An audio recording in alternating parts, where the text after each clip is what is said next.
Hey ladies, welcome back to another episode of the Woman Podcast. My name is Katie Bezet and I'm your host, and today we are talking about all things Christmas decor with the one and only Heather Hoyt. Say hi, Heather. Hey, everybody. So if you've been around New Life Church for any length of time, you probably have heard Heather sing. She's one of our main worship leaders, or you've heard her teach. She has taught many of the devotionals on our Life of Christ series that we've been going through as a church. And at our candlelight services at Christmas, she's the one that always closes it out with, what is it? Have yourself a merry little Christmas. Have yourself a merry little Christmas. And it's like, I mean, how many years have you been doing that now? Oh, man.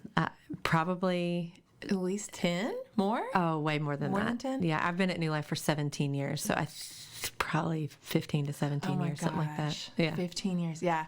So it's always this big moment after we do the candlelight portion at the end of service. And it's become such a fun tradition. Really and so you probably remember Heather from that, but what a lot of people don't know is that she is very, very involved in all of the Christmas decor at our main campuses and involved in helping make Christmas happen at New Life Church. And so she and I have been talking about Christmas decor. Honestly, I'm not the most, what's the word? I'm not great at Christmas decor, and Heather is. And so we were just talking about how fun it would be to get on here and talk about kind of trends this year, how to do Christmas on any type of budget. And so, why don't you tell us what you've got planned for? Oh, yeah. So I have been really blessed. It's been a lot of fun. I think I've helped out with Christmas decor here at the church for, I think, the last 13 years of the 17 that I've been here.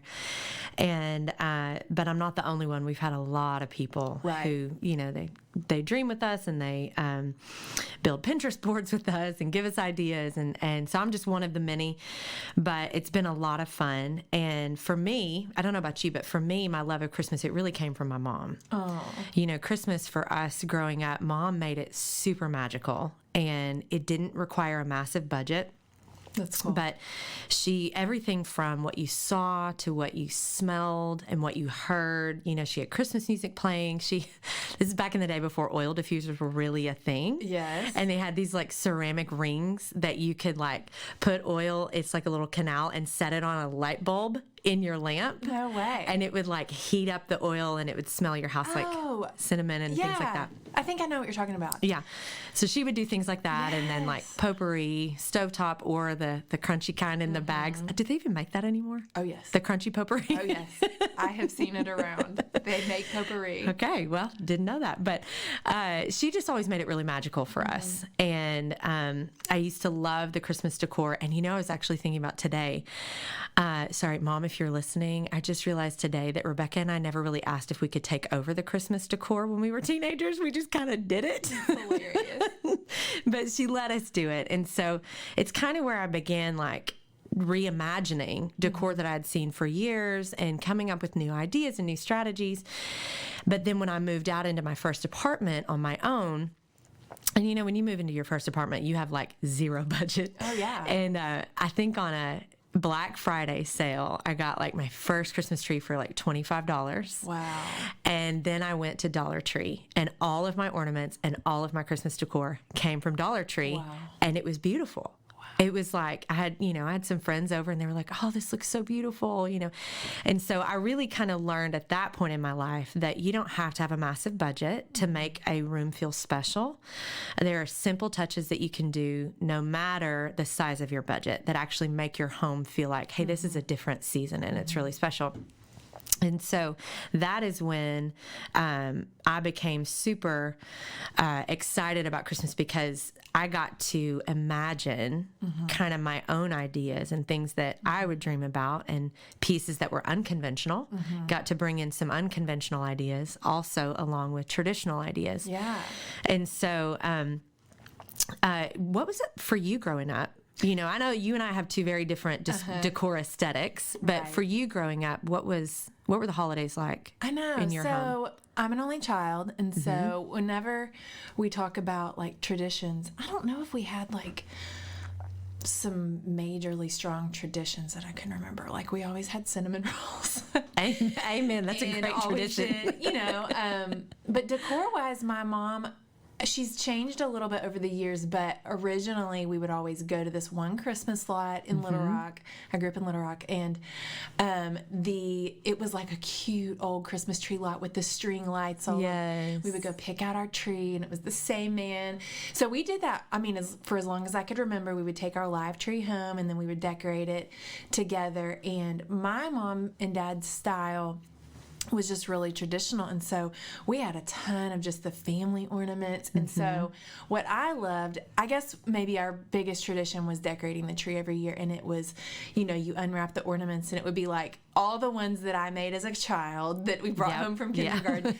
We saved all of those, and so it was like, oh, here, I made this in the 4th grade, I made this in the 3rd grade. And then just a lot of traditional ones that we had bought like on different trips, or my parents' friends had given them one in 1975, and there it was. Yeah. And, you just talk through the ornaments as you put them up. And so, that's how I grew up, and I really loved that. And so we do a lot of traditional, like not homemade ornaments, but like, I don't know.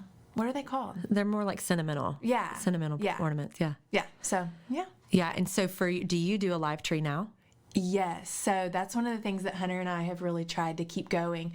And it's hard, it's not easy to go get a live tree and water it, and then it gets as dead as a doornail and you're worried it's going to burn your house down. Right. But I just love the smell of a live tree. Okay. I was so about to say that. I love it when you put it up and you get like any of the sap on your hands, and that smell is amazing to me. Yeah. So we'll do that after Thanksgiving. We don't decorate before Thanksgiving because we do a live tree. And So I think for a large majority of my childhood, we did a live tree, and we did the same thing. We would go to a lot, and we would pick it out, and then we would bring it home. And we always did like colored lights until we were in high school, and then we got an artificial tree, and we had white lights. Yes. But I remember I used to, as a kid, love to get under the tree and look up. Yes. Oh my Wasn't that the best? Yes. We would always have like Christmas music playing, and there was something magical about that tiny enclosed space of getting under the tree and like looking up at it. Yes. And so I have an artificial tree at my house because it's a lot of work to do a live tree every year. But my sister does a live tree every year. Rebecca does. Yes, Rebecca does a live tree every year. Yeah. And so we go to Motley's Tree Farm in Little Rock, and it's a whole experience. Yes. And if you have noticed, between our two main campuses, the Conway and the GLR campus, we have done live trees for years in the Conway and GLR campuses, and they're huge. People are always like, where do you get these huge live trees? And I'm like, Motley's Tree Farm. I always want to like put a sign out, be like, tree purchased from Motley's. Randy Motley and his family, they're amazing. And it's a whole experience, and it has become a tradition. It's like a new tradition for our family. And we go with some family friends, and we take all of the kids down there. There's a lot to do. They have like petting zoo, and they have pig races. Yes. Okay. I've never been to see it, but I've heard. It is so awesome. That's so fun. Like, this is Arkansas. I love it. It's so much fun. And then they have large areas to play for the kids, and food and concessions, and then obviously trees. Yes. And so, but this is the first year in many years that for our Conway and Little Rock campuses, we're going to use artificial trees this year. So that's a little bit of a sneak peek. Yeah. We're actually going to have flocked artificial trees this year. I'm so excited. I'm super pumped about that. We have actually tried several times to flock trees on our own. And I know that there are companies that do it. Right. But when we tried to flock our trees, and I mean, these are like 14 feet tall trees. Yeah. We tried to flock them one year, and we gave a good college try. And it really just made our tree turn from dark green to a pale teal. So it didn't look flocked, it looked faded. That's so But this year we're going to have flocked artificial trees. And I'm super excited about it because I love snow. Yes. I love snow. Well, and do we get that in Arkansas? No, but I have snow faith, and I'm believing we're going to get it. Okay, side note, I was reading the weather forecast for the whole winter. Yes. And we're in one of those weather phases called La Nina. Yes. Similar to El Nino. The female counterpart. I know, right? But what Todd Jacobian was saying, y'all, I'm a weather nerd. So if there's any other weather nerds out there, I'm like, this is me. But what the meteorologist was saying is that La Nina causes extremes. And so it could be Come on. a sort of warm winter, or it could be like a 3 to 4 inches of snow type winter. Okay, well, see, my snow faith prays for 18 inches of snow. Oh, okay. And I want it to stay for at least a week because, we get the snow here in Arkansas that falls at 9 a.m. and is melted at noon. Right. Yeah, so True. Okay. I'm hoping. So I'm here for the extremes. We're having flock trees at the church this year. Yes. That's exciting. Yes, and there's just another small little sneak peek, and it's something that is actually, it's trending, but it's something I've been paying attention to for several years at this point. There's a house in Conway here that in their backyard, they have these beautiful cypress trees, and they always hang multiple sizes of lights in them. Cool. They have like 3 sizes of Christmas lights. They're all white lights, and I always want to pull off on the side of the road and just look at them because they're so pretty. And I know for your tree, when you light your tree, you leave it just lights for a few days. Yes, I right? love that. I love it. There's something just magical about just the lights, right? Never underestimate the power of a Christmas light. I know. So for the trees this year at our Conway and Greater Little Rock campus, for sure, and our other campuses will probably incorporate this as well, we're going to use 3 different sizes of lights. Fun. So we will incorporate, because they're pre-lit trees, so we'll have those the mini Christmas lights on them. We're also going to incorporate C9 bulbs, which are like, the C9 ones are the big bulbs that we kind of grew up with, like people would put on their houses that made them look like gingerbready. Yes. Well, so we'll have those, and we will actually have another kind of light that is like a big ball individual light. Wow. And it will kind of mimic an ornament because it will be a ball of light. So, we'll have the flock trees, and then we'll have 3 different sizes of lights on the tree. So that's just a little sneak peek. And it's also just a trend for this year. And a tip for you, if you'd like to change things up a little bit, add multiple sizes of lights to your trees and into your decor. It's like it adds this magical sparkle. It's kind of enchanting. Well, I mean, honestly, I'm just not bent toward design or creativity in any way, really. And so, I mean, I never in my life would have thought of that. So when you're like, hey, if you want to mix it up, add different sizes of lights, I'm like, never would have thought of that. But that sounds amazing. Oh, it's so pretty. I'm really excited for the church trees to look like that. Yeah, I'm so excited.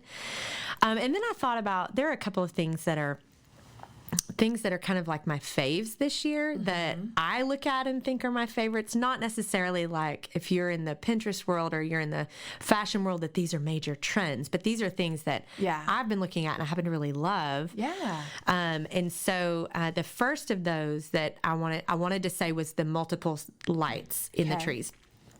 Multiple lights. Got it. And then the second one is I love the idea of white fur with a monochromatic piece of decor. And what I mean when I say that, so let me give you an example. On my dining room table, I have a white fur table runner. It came from Hobby Lobby last year, but they brought them back this year.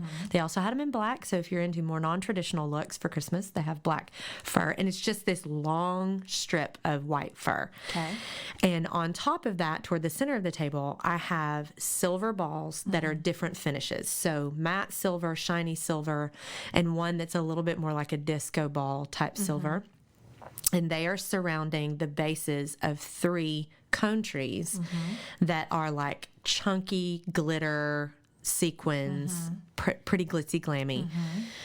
But it's all in the same color. So it's monochromatic in color, but there's a lot of different textures to it. Okay. And so the simplicity of that, it kind of, that white fur lends to that like winter wonderland feel, but the monochrome with the different textures, it's just a really nice feel. And I think we'll actually, I'm going to take a picture of it. Yeah. I'm going to post some pictures of some of the elements that we're talking about so that you guys can see them. Yeah, we'll take some pics or get some visuals and add these to our post. Yeah. That'd be awesome. Okay, so white fur with, what'd you say? With monochromatic decor. Okay. Yep. Love it. And the next thing, if you have been to Hobby Lobby this year, hopefully you went before this past week because Hobby Lobby shut down half of the trees that they sold out of half of No all way. of their trees. Yeah. Whoa. And so their display has literally been halved. But they had a tree this year that was a very realistic looking flocked tree. Okay. And what I mean by that, it's like it had like these wilty branches that when I walked in, I was like, oh my gosh, that's a storybook tree. That looks like a real tree. And I wanted it, but didn't have the budget for it. But it's a trend that I really love, a very realistic looking flocked tree. And I don't tend to be on the end of more like woodsy, natural, earthy decor. That's my end of things. That's your end of things.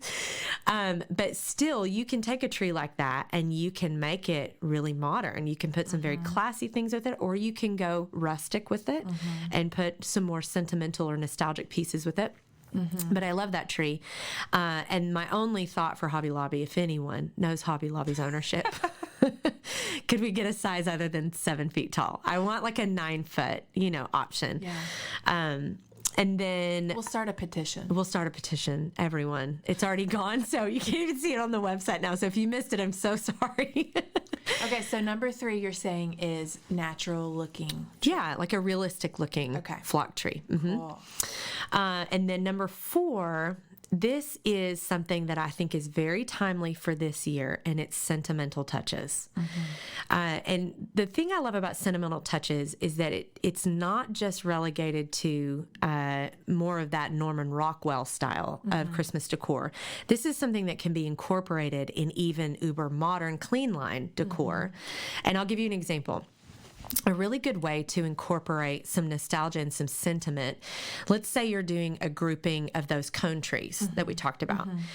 If you threw lights at the base, just a grouping of Christmas lights at the base of those trees, and within those trees you put photographs that are old photographs.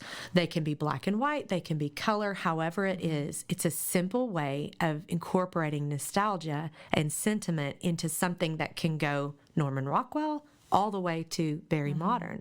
Because those cone trees, they come in like any type. You can get them wooden, you can get them super glitzy and glammy, you can get them wrapped with cotton and pipe cleaners, and there's just all kinds of different ways you can do that. But incorporating old photographs is a really great way to bring sentiment.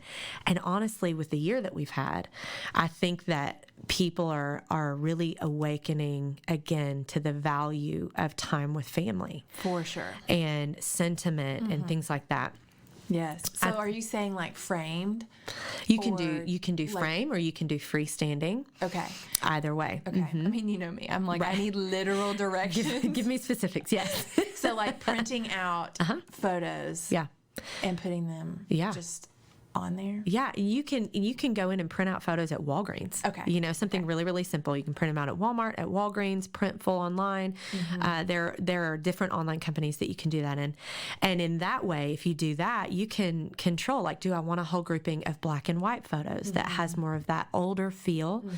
Or do I want them to be color photos? Do I want them to be more like antique photos that have relatives that I never met? Right. Like my parents have some pictures of relatives that were greats that I never met, but they're really cool photos, all the way to the photos of your little boys and, photos of you and Hunter. So I love that. Yeah, just a simple way. Also, you can frame them and hang them on trees. They become really cool ornaments to hang on trees, and you can get small frames and just you can either wire it or put a ribbon through it and hang it on a tree. That way your tree is very representative of your family and nostalgia from childhood Christmases all the way to modern times with your boys. Right. And making it fit either, no matter what your decor style is. Right, that's correct. Yeah, it can go with any decor style. Yeah. Also along those lines, you can incorporate. I saw, I think it was a year or two ago, I saw someone who had bronzed their baby shoes, and they made them an ornament. Interesting. It was an interesting way to incorporate sentiment. I don't know how you run out and quickly bronze anything. Me neither. But I think you can incorporate some unconventional things as decor on a Christmas tree. That's a great idea. And then, I tend to be someone who words are important to me, so I keep cards. I keep cards and letters and things like that. you can actually use cards as decor on Christmas trees or decor on your walls. Like I have a wall in my dining room, and my dining room is pretty modern. It's like probably I would say it's like a clean line, classy, modern, but I have one wall that has nothing on it, and I've been like, what do I do on this wall? I don't want it to take away from everything else, but I actually got the Bees at Christmas photo in. And I had the idea, I think I'm going to hang these on my wall. Like I'm going to create like strands of them the same way that you might kind of offset strands of garland for that wall that would pull in a nostalgic element into my very modern decor that is in my dining room. I love that. And everybody sends those. Yes. Those cards with photos and all of that. Well, I was actually just thinking, I think we got our first in the mail yesterday. And I was thinking, how am I going to display Christmas cards? Because every year they end up in a basket, and I sort of like sort through them, and I want to keep them out, but they feel cluttery if they're spread out. Right. So that's a great idea. Yeah. Some people may like hang string and use clothespins and clip them on. You can go that route. You can hole punch and slide it onto whatever string option you want. If you want something that's a little bit more cleaner, you want something that's like twine that has a little bit more of a rustic feel, you can do that. There are a lot of different ways you can put it on like nice ribbon. Right.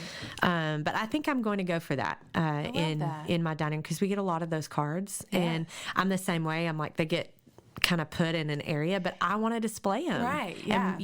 And but not on my fridge. Some people put them on their refrigerator, and that's great. Right. But I need something for that wall, and I think it's going to work. Great idea. And then the last thing for me that was like, I think this is a year, if there were ever any year to do DIY projects, homemade projects, this is a great year for it. Okay. And you've got 2 little boys, and you can think through. For us growing up, Mom did. She made ornaments with us, and she sat us down with those like styrofoam balls, and there were all these little ways that we could decorate it. And we actually use push pins, and don't recommend that for the younger ones, and hot glue guns and things like that. But there are, you can find simple crafts online, Pinterest ideas. Pinterest is really great for simple crafts. Also, you can go into Hobby Lobby. It's something my niece Israel really loves to do. She wants to get a craft when she goes into Hobby Lobby, and then we go home and we make the craft. And you can spend $2 to $5 on a simple craft and do it with them. And so you're creating a memory in that moment. You're also allowing them to have some creativity, which I appreciated as a kid. Yeah. Because I wanted to do some things with my own style or my own ideas. And one thing that I actually realized this year that I did not have, because I'm single and I have no kids. And so all of my decor tends toward non-kid friendly. It's like great to look at, but it is not kid friendly.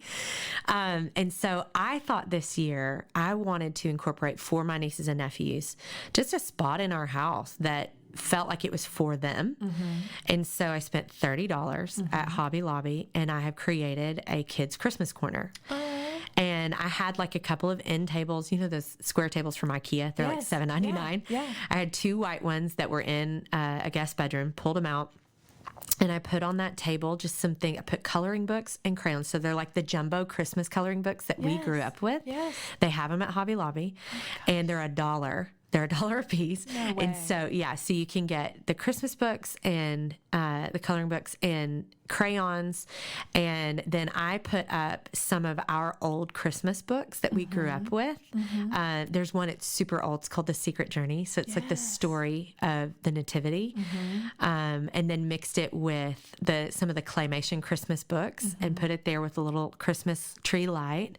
And then a little basket they're like cheap little crafty puzzles and things like that I got on major clearance in February. No way. Yes, because they were still selling off some of the Christmas stuff. And I just compiled a big group of those, and I have them in a little basket. So when my nieces and nephews come over, they can whip out a craft and do it. And then a little tractor snow globe for Zavi because he loves trucks. And this little tractor snow globe was less than $5 at Hobby Lobby, and it fits right in his hand. And it was the first thing he picked up, and I thought, yes. So it's just really, really simple, and a little ball garland on the wall that's strung, and a little Merry Christmas sign, and it's like they walk right to that section when they come in the house. And so as a single girl who, you know, I'm not making memories yet with kids and ornaments and things like that, it was important to me this year to make a place for my nieces and nephews because I will actually have some kids in my house. But well, that's a great idea no matter what, because I do think, you know, if you've been single and then you get married and have kids, you might have decor that's not very kid friendly. And so thinking, okay, how can I incorporate something in my home that I don't have to constantly watch the kids? Yes, it's for them. Yeah, because, you know, when your decor tends to be more spiky and breakable, it's like a stress point. Like, don't touch that, don't touch that. And so that's such a good idea. I love that. Yeah, and I actually already have presents under my tree because as soon as my tree goes up, I want presents under it. And my nephew Zavi, he's almost 2, and he will beeline for those presents, and he'll grab them by the bows and just start swinging them around. And like my heart just kind of stops for a second. But creating a little space that's intentional for them. He doesn't go for the presents now. He goes for his space because he wants what's there. That's such a good idea. So it's been really fun. I love it. Yeah, just simple little ideas. And I did want to say one final thing that is a favorite of mine, and I forgot to mention it. If you have noticed in any of the stores this year, jewel tones are a big trend for Christmas decor this year. And if you're not familiar with what jewel tones are, those are going to be your really rich colors. So it's going to be your rich, deep blues, deep teal, deep forest green, deep magentas. And what I love about the jewel tones is that it adds richness into any space. And one of my favorites that I have gotten are these jewel tone velvet pillows. And the cool thing about this is if you've got like manly man in your life and they tell me more. Yes. And they tend to think a lot of that decor looks pretty feminine to them. If it sparkles, it's feminine. Right. These jewel tone velvet pillows, they add a touch of like masculinity, but it's not too masculine where women don't also appreciate what they look like. And I actually really love coupling these deep blue velvet pillows. They have this really cool gold zipper on it as a detail. So it's just a touch of that metallic on there, but coupling them with the fur pillows also. So it adds in a little bit more of a masculine touch. But those jewel tones just create a richness in any space that I really love. So you can get pillows, or you can get decor pieces, or the balls on your Christmas tree. They have them in a ton of different colors, really pretty navy right now. Lots of different options for that. Yeah. But it's helpful for some of the manly men in your life. I know, right? That's always a thing, because it's like when you bust out the glitter and the silver, and it's like, why did sometimes that looks feminine, but it doesn't have to be. It doesn't have to be feminine, no. Awesome. No. I love it. So, thank you so much for all the helpful tips. Yeah, absolutely. This is really great. Love talking about Christmas. Well, you're so good at it, and I feel like it's just a fun conversation to have, because sometimes when you think about decorating for Christmas, it feels like, man, I don't want to break the bank, because we're also thinking about Christmas gifts and whatnot. And so I just love that you talked about a lot of practical things that are not going to break the Christmas budget. Exactly. Exactly. And don't be afraid to reinvent. If you set something in one place every year, change its location. It will really help you feel like you have something new if you just swap around some of the areas and how you use them. That's so good. Yeah. Okay. Well, Heather, thank you so much for being with us today. Yes, thanks for having me. And ladies, I hope you enjoyed this episode of the Woman Podcast. If you love it, please share it. And I mean, if you're listening to this close to Christmas, Merry Christmas. Merry Christmas, y'all. See ya. Bye.